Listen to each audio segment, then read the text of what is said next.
Good morning friends. पिछली class में हम लोगों ने फीटर फर्स्ट ईयर के कुछ क्वेश्चंस किए थे, तो आइए उसी को आगे लेकर के चलते हैं। आपको ये क्वेश्चन होमवर्क में दिया गया था। बोला गया है शीट मेटल के काम में कौन सी धातु बहुत नर्म और भारी होती है। ठीक है, ऑप्शंस क्या है? First option lead, second black iron, third aluminium, fourth copper seat यानी कि तांबा की सीट। तो फ्रेंड्स याद रखिएगा, जो लेड होता है, क्या होता है, जो लेड होता है, ये जो मेटल है ना, ये क्या है, ये धातु जो होती है नर्म होती है और भारी होती है।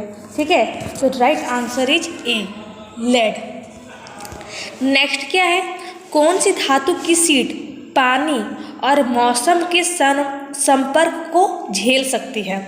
ऑप्शंस है first option black iron, second option copper sheet, third option stainless sheet, fourth option galvanised iron यानी कि जस्ता लोहा। तो देखिए क्या बोला गया है, कौन सी धातु, ऐसा कौन सा मेटल है जो कि पानी को और मौसम को के संपर्क को झेल सकता है।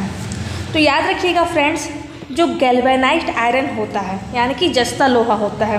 अब ये जस्ता लोहा क्या है, ध्यान दीजिएगा। जब एक आयरन की सीट को, मान लीजिए कि एक सीट है, ठीक है, कौन सी सीट है? तो आयरन की सीट है, आयरन सीट यानी कि लोहे की चादर है। जब इस लोहे की चादर को क्या करते हैं, जिंक, एक हमारा कंटेनर होता है, ये कंटेनर है जिसमें क्या होता है, जस्ता होता है। ठीक है, इस सीट को इस कंटेनर में डुबो देते हैं। ठीक है, और इस सीट के ऊपर एक जिंक की परत, ठीक है, किसकी परत? जिंक, जिसे हिंदी में, मतलब कि इसका और एक नाम है हिंदी में, जिसे जस्ता भी कहते हैं। एक जस्ते की परत पूरे इसके सरफेस में लगा देते हैं। ठीक है, तो इसी आयरन की सीट में जब एक जिंक का लेयर लगाया जाए तब उसे गैल्वेनाइज्ड आयरन कहते हैं। ठीक है फ्रेंड्स, तो ध्यान दीजिएगा मैं क्या कह रही हूँ। जब एक आयरन की सीट को, ठीक है, एक आयरन की सीट को जब इसके ऊपर जिंक की लेयर लगाते हैं तब उस सीट को गैल्वेनाइज्ड आयरन कहते हैं। ठीक है, तो याद रखिएगा, जो गैल्वेनाइज्ड आयरन होता है ये पानी को और मौसम के संपर्क को झेल सकता है। ठीक है फ्रेंड्स, तो आपका आंसर हो जाएगा गैल्वेनाइज्ड आयरन यानी कि जस्ता लोहा। नेक्स्ट क्या है? रिवेटिंग ऑपरेशन में ड्रिफ्ट का उद्देश्य क्या है?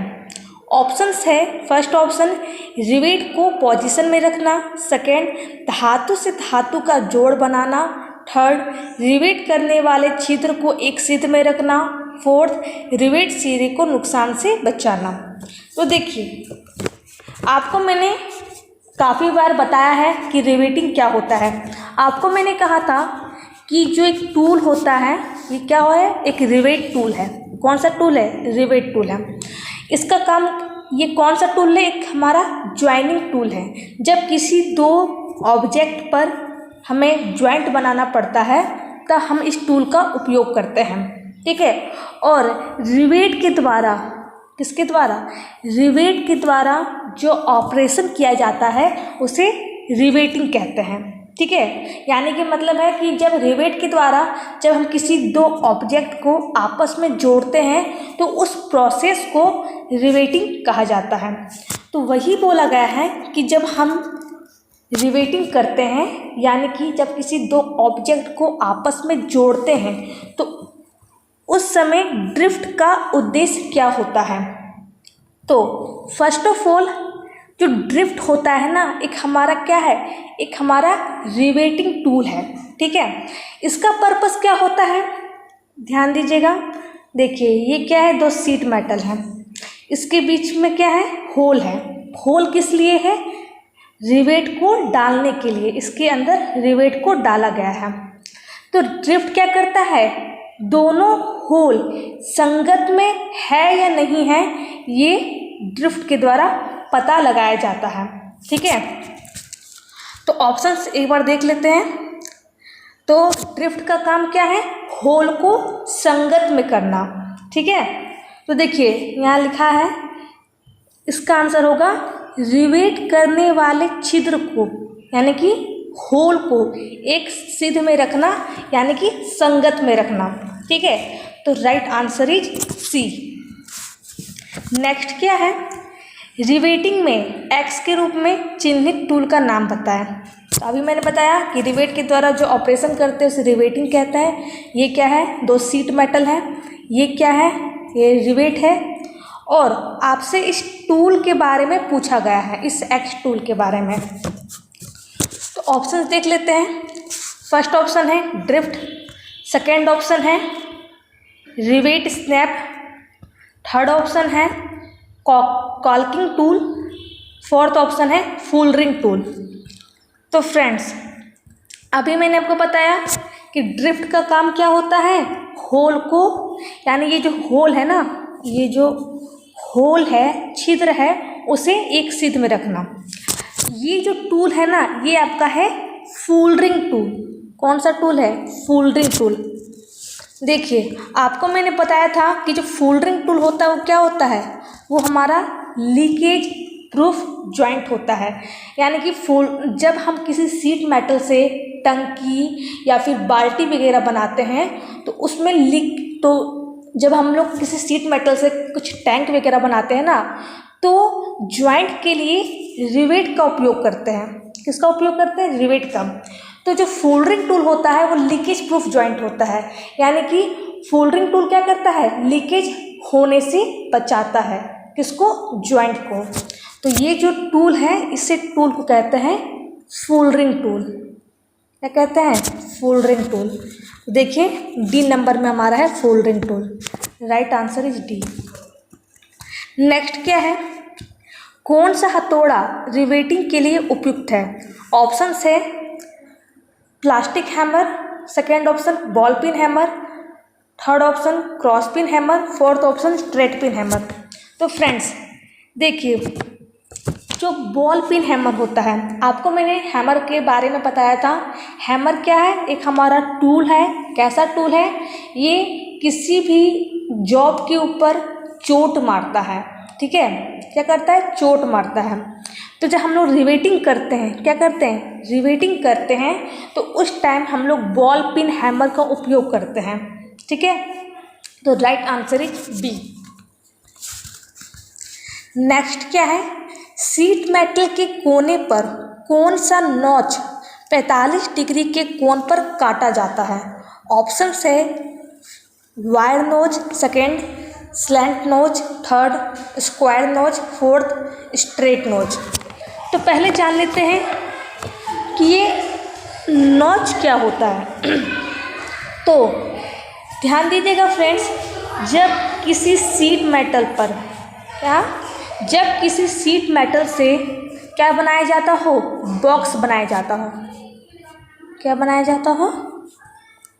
बॉक्स बनाया जाता हो। ठीक है, जब किसी सीट मेटल से जब कोई बॉक्स बनाया जाता है, तो जाहिर सी बात है, सीट मेटल से जब हम लोग बॉक्स बनाएंगे तो सीट मेटल पर हम लोग कटिंग करेंगे। क्या करेंगे? सीट मेटल को काटेंगे। तो उस काटने को ही नॉच कहा जाता है। तो वही बोला गया है कि जब सीट मेटल के कोने पर, क्या सीट मेटल के कोने, ये क्या है? इसका कॉर्नर है, कोने पर 45 डिग्री के कोण पर काटा जाता है। माने 45 डिग्री के कोण पर काटा जाता है। तो इस नॉच को क्या कहते हैं? यानी कि इस नॉच को क्या कहते हैं? तो ध्यान दीजिएगा फ्रेंड्स, इस नॉच को कहा जाता है स्लैंट नॉच। ठीक है, right answer is B. Next क्या है? सीट धातु के दो किनारों को एक साथ जोड़ने द्वारा बनाया गया जॉइंट का नाम बताएं। ऑप्शंस है हैम, सेकेंड सीम, थर्ड नोच, फोर्थ ग्रूव। तो क्या बोला गया है? सीट धातु, यानी कि सीट मेटल के दो किनारों को, एक सीट मेटल है, ये दूसरा सीट मेटल है, जब इसके दो किनारों को जोड़ने द्वारा बनाया गया जॉइंट का नाम बताएं। तो ध्यान दीजिएगा फ्रेंड्स, जब किसी दो शीट मेटल को आपस में जोड़ा जाता है तो उसे सीम कहते हैं। क्या कहते हैं? सीम। तो आपका आंसर हो जाएगा बी ऑप्शन, सीम। ठीक है। नेक्स्ट क्या है?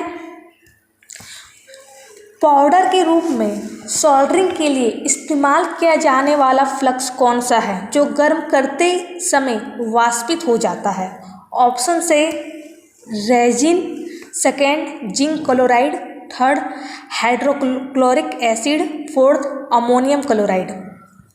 तो ध्यान दीजिएगा फ्रेंड्स, जो अमोनियम क्लोराइड होता है ना, जो अमोनियम क्लोराइड होता है, इसको इस फ्लक्स को गर्म करते ही वाष्पित हो जाता है, यानी कि भाप बन करके उड़ जाता है। ठीक है। तो right answer is D. Next क्या है? इस सीम की प्रकार का नाम दें। देखिए, आपको एक सीम का इमेज आपको दे दिया गया है और इसका नाम पूछा गया है। ऑप्शन देख लेते हैं। फर्स्ट ऑप्शन है लैप सीम, सेकेंड डबल सीम, थर्ड ग्रूव्ड सीम, फोर्थ डबल ग्रूव्ड सीम। तो आपको भी मैंने बताया कि सीम क्या होता है, जब कोई शीट मेटल को, दो या दो से अधिक शीट मेटल को आपस में जोड़ते हैं तो उसे सीम कहते हैं। तो देखिए, आपको मैंने ज्वाइंट पढ़ाया था, लैप ज्वाइंट और बट ज्वाइंट। क्या पढ़ाया था?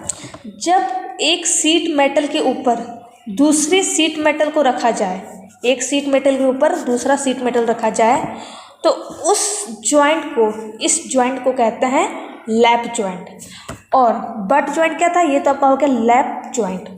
दूसरा क्या है? जब एक शीट मेटल के कॉर्नर को दूसरे शीट मेटल के कॉर्नर से मिला करके जब ज्वाइंट बनाया जाता है तो उस ज्वाइंट को कहते हैं बट ज्वाइंट। ठीक है। ये क्या है? लैप ज्वाइंट है और ये क्या है? बट ज्वाइंट है।